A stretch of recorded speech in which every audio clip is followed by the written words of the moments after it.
हम लोग इधर बहुत बुरी तरह से फंसा है। गवर्नमेंट को एक ही हम रिक्वेस्ट करता है, कैसा भी हमको घर लेके जाओ। हम लोग गलती नहीं किया, लेकिन हम लोग आप गवर्नमेंट हम लोग को भेजने का, घर भेजने का, अपना बीवी बच्चा है उसको उससे मिलने का, प्लीज आप लोग ट्राई कर ले हम लोग के लिए। ये आवाज है चीन के चंगुल में फंसे भारतीयों की। महीनों से चीन, ऑस्ट्रेलिया और भारत के साथ अपनी खुंदक इन बेगुनाहों पर निकाल रहा है। असल में चीन और ऑस्ट्रेलिया में ट्रेड वॉर शुरू होने के बाद चीन ऑस्ट्रेलियाई जहाजों से माल नहीं उतरने दे रहा।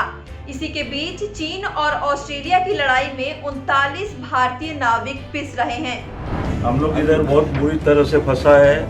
गवर्नमेंट को एक ही हम रिक्वेस्ट करता है, कैसा भी हमको घर लेके जाओ।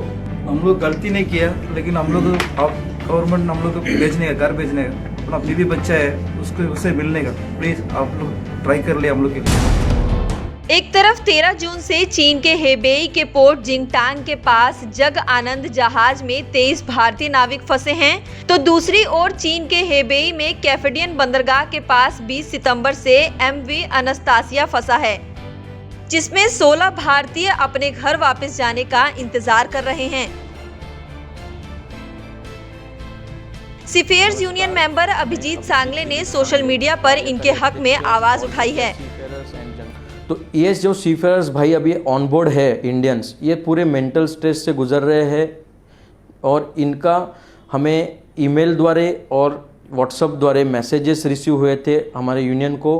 इस बेस पे हमने डीजी शिपिंग और शिपिंग मिनिस्ट्री को मेल किया है और उनको भी ये रिक्वेस्ट की है कि आप इसमें हस्तक्षेप करें और जहाज़ पे ये जो इंडियन क्रू है जो वहाँ पे फंसे हुए हैं और जिनका ऑलमोस्ट कॉन्ट्रैक्ट ख़त्म हो चुका है, उनके बिहाफ पे आप कुछ एक्शन ले और उनको वहाँ से निकालने की कोशिश करें।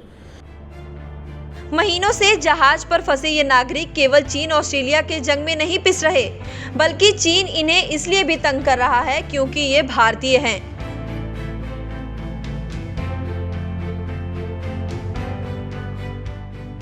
कई जहाज इस बीच बंदरगाह पर पहुंचे और माल उतारकर चले गए, लेकिन भारतीय नाविकों को तट पर आने से रोका जा रहा है। भारतीय विदेश मंत्रालय का कहना है कि भारत ने चीन से अनुरोध किया था कि कम से कम नाविकों को बदलने की इजाजत दे दे, ताकि जो नाविक महीनों से जहाज पर फंसे हुए हैं उन्हें राहत मिल जाए।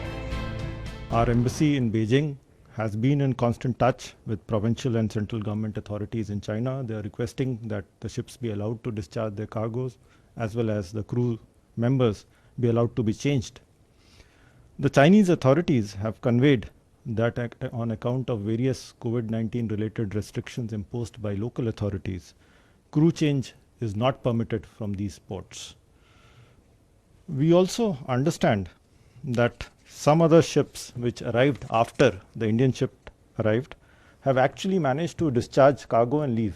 The reasons for this is not clear. इससे पहले 9 नवंबर को चीनी सरकार के प्रवक्ता वांग वेनबिन ने साफ मना कर दिया था कि भारतीय नाविकों के साथ फंसे किसी जहाज की उन्हें जानकारी नहीं है। फिर बाद में चीन ने कोविड-19 का बहाना बनाया। अगर भारतीय नाविकों को रोके जाने की वजह केवल कोरोना होती तो दूसरे जहाजों को भी अनुमति नहीं मिलनी चाहिए थी। चीन का दावा है कि वो जहाज पर फंसे भारतीयों को हर तरह की मदद पहुंचा रहा है, लेकिन सच्चाई ये है कि नाविकों का मानसिक तनाव बढ़ रहा है, यहाँ तक कि वो गंदा पानी पीने को मजबूर हैं और उन्हें कई तरह की स्किन प्रॉब्लम्स भी हो रही हैं। अब देखना ये होगा कि चीन की क्रूरता का शिकार हो रहे ये भारतीय नाविक कब तक वापस लौटते हैं।